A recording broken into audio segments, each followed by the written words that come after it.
Jamie Lee Curtis regarding the backlash she received after speaking about Charlie Kirk's death.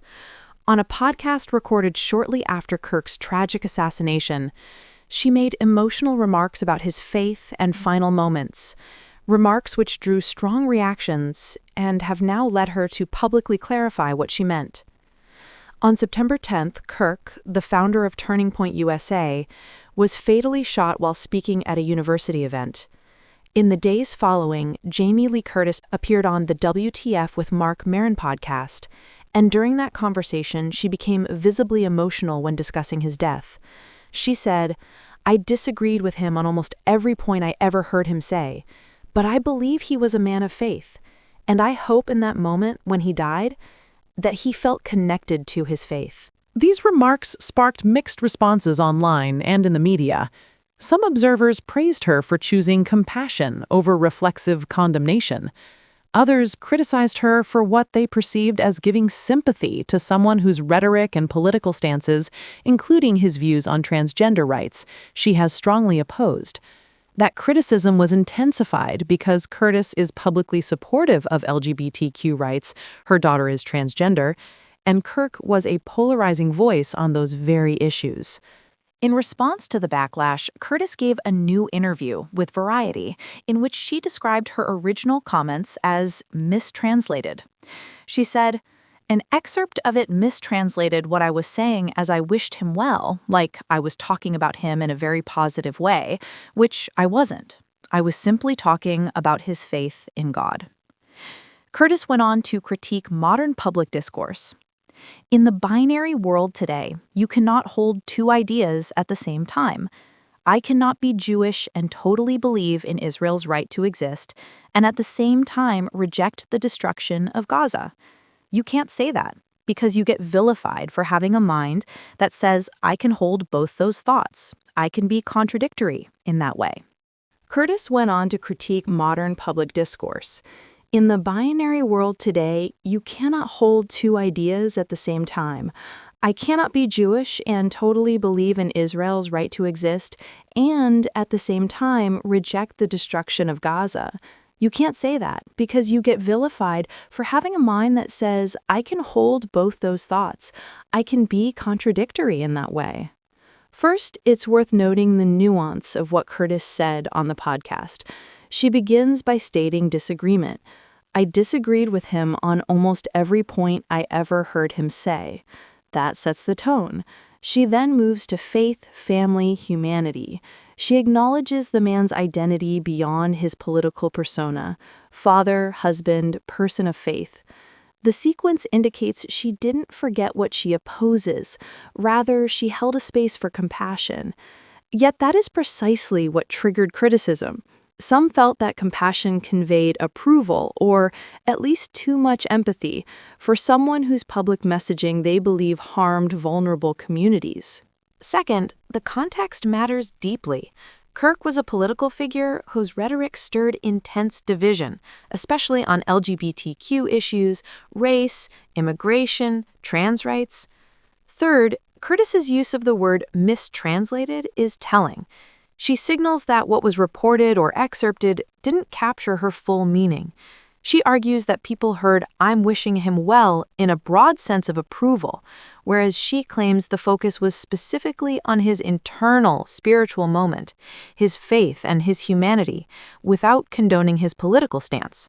In her own words, "An excerpt of it mistranslated what I was saying as I wished him well, like I was talking about him in a very positive way, which I wasn't. I was simply talking about his faith in God." Let's consider the theme of empathy versus principle. Many people believe that when someone holds harmful views, any public figure's comments must be strictly oppositional.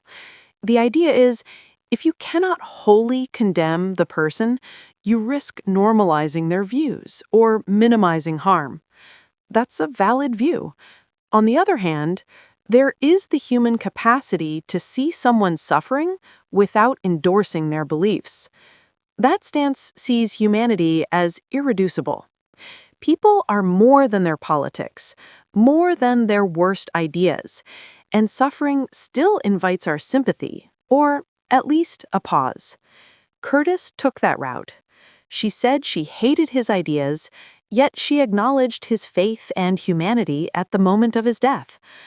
Whether one agrees or disagrees with that approach depends on one's view of how political and moral accountability should interact with empathy. Public discourse and polarization. Her critique of binary thinking is important.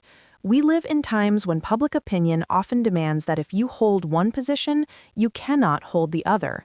Nuance is rare. Curtis argues that she was punished not for being ambiguous, but for attempting to be complex. I can hold both those thoughts.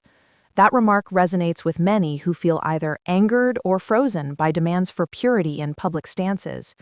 But it also invites criticism. Some will say nuance is a luxury when harm is ongoing and direct. When vulnerable people are being targeted, ambiguity can feel like betrayal or indifference rather than empathy. Another important point, the question of faith and the human dimension. Curtis's reference to Kirk as a father and a husband and a man of faith highlights how identity beyond politics can matter. The idea here is that irrespective of his views, he was someone's spouse, someone's father, someone whose death creates real grief. That doesn't excuse what he believed, it simply acknowledges what he embodied in the world of personal relationships and belief. That viewpoint is significant because it reminds us tragedy doesn't bypass those dimensions just because politics are ugly. If someone dies, their family experiences loss, pain, and humanity. That is independent of their public persona. Curtis appears to lean into that element. Let's reflect on what this story means for everyday people, not just celebrities. You may find yourself in situations where you have strong moral or political disagreement with someone, but maybe you also encounter moments where empathy feels appropriate, perhaps when someone you disagree with is grieving, or when someone's identity beyond their politics is visible. How do you respond? Do you hold your moral ground and keep strict distance? Or do you try to acknowledge the human side without compromising your principles? Curtis's example shows one way. Speak truth about what you oppose, and still show compassion where you believe it is due. It also means we might reconsider how we engage online and in public debate. When we demand absolute clarity or purity of stance, we may exclude people who are thinking, grappling, imperfect. That may lead people to self-censor or disengage entirely. On the other hand, too much ambiguity can be seen as weakness or betrayal by others. It's a difficult balance. But acknowledging the possibility of holding two seemingly contradictory thoughts, disagreeing with someone's views while recognizing their humanity, may open space for more honest conversation. Finally, this story reminds us of the cost of violence and of life. Kirk's death was violent, traumatic, and public. It provoked grief, reflection, outrage, confusion. Curtis's tears and her reflection on faith, fatherhood, humanity are a reminder that behind headlines are real people, real families, real trauma. Whether one agrees with the person's politics or not, death and loss remind us of the fragility of life and the weight of words we use.